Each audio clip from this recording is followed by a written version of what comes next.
ska filma in. Har du slängt in typ 10 burkar nu?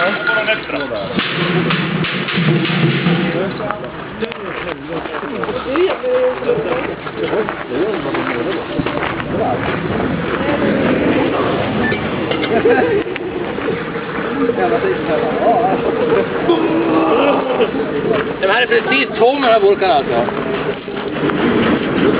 En del kommer då vara fiser till lite sådär. Sen brinner hatten av va. Men någon kommer säkert att smälla. Det som händer här är att gasen expanderar i burken. Så mindre färg i burk, bättre smäll blir det. Det kommer ju smälla som satan då i sånt fall.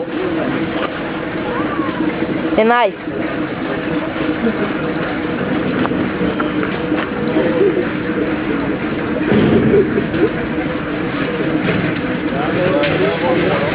Den här brann det bara hål i va?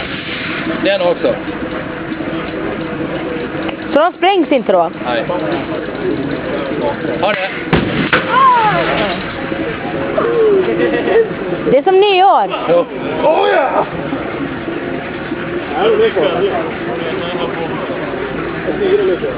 Hur många la du in? 5. Så, nu är det klart. Det är klart då. Ja, 2 föser. Det är smäller. Ja.